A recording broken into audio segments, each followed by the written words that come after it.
So this is the timber forest area 8 months later after installation. And this is at the top of the property, so eventually this is going to serve as a nice windbreak. Now I would consider this zone 4, so I'm not doing any maintenance, as you can see. There's a lot of locusts up here, which would be great for the bees. There's lots of red and white oak and choke cherries and alder and tulip poplar. There's chestnuts. There's Kentucky coffee tree. There's quite a good variety of material up through here. But as you can see, what I did originally, I never cleared the grass up here. What I did was I sort of cleared the strips where I planted the trees, and then I went ahead and mulched around the trees. But I pretty much just left the grass to, most of the grass I just left, and I think it's going to be fine, because by the time the grass sort of creeps in and takes over the mulch circles, the trees are already going to be big enough in providing enough shade that they'll be able to outcompete the grass, especially these type of trees. I mean, the stuff I planted here, really hardy stuff that doesn't really need a lot of care. So the nice thing is I can put this stuff in and sort of forget it and let it do its thing without doing any maintenance.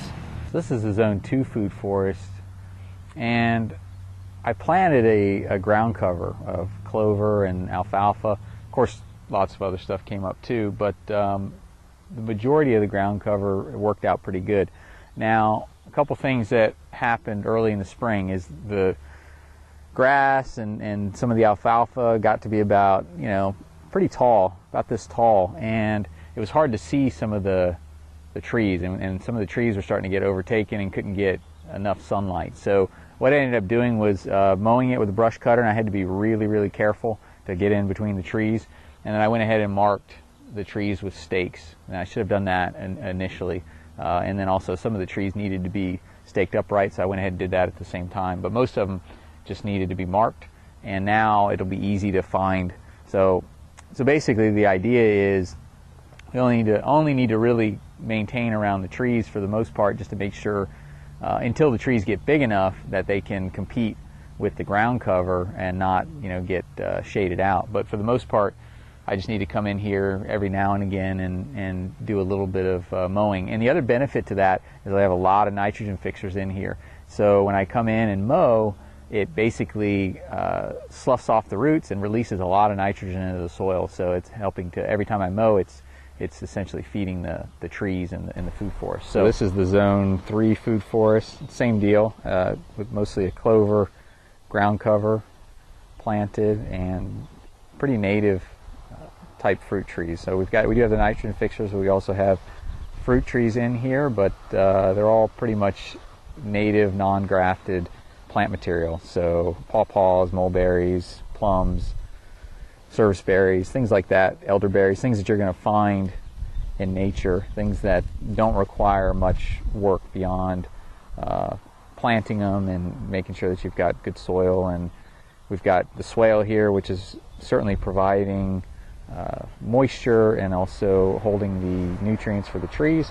And then I'm doing chop and drop on the nitrogen fixers, including the ground cover, which really helps. And then occasionally, if I've got enough of the mulch from the chickens, I'll put some of the mulch mixed with their manure around the trees as well. But my Zone 2 food forest gets that mulch before the Zone 3. So this is my Zone 4 timber forest area, and most of these trees did survive, which is great despite the poor plant material I received. But I was dealing with mostly pretty hardy native species, so a lot of locust, black locust, honey locust, a lot of tulip poplar, redbud, alder, hickory, white oaks and red oaks, red maples, sugar maples, chestnuts, blueberries and huckleberries and serviceberries. So this is the bottom swale. The bottom swale is looking pretty good. I'm a little disappointed that a lot of the clover didn't. I seeded clover in through here, and a lot of it did not come through the straw. And I think I've had trouble in the past getting clover to germinate on slopes. And I think that is definitely a problem, because in the areas over here where it was much flatter, I didn't have any problems getting a lot of that clover to germinate. But on the swale is a different story. But most of the stuff came back. American persimmon, let's see, plum, mulberry, elderberry, redbud. There's a good bit of comfrey in here. Alder, serviceberry. So this swale runs all the way to the end of the property and connects with the pond as the overflow. This is the view from the top of the wall, and you can see the swale, which runs the length of the property, comes around and connects around the corner to the spillway. So spillway, and just basically spills right around. And that's been working really well. Pond's working out good. All the clovers come in on the wall. I planted a good chunk of bamboo on the back side of the wall this spring, but we've had some ducks visiting the pond, and the only thing is I haven't put any fish in yet. I'm waiting for it to get a little bit more plant material growing before I throw the fish in there without suitable environment for them to thrive. I don't want to have to feed them or have to do anything artificial with the fish. I want them to be able to survive on their own.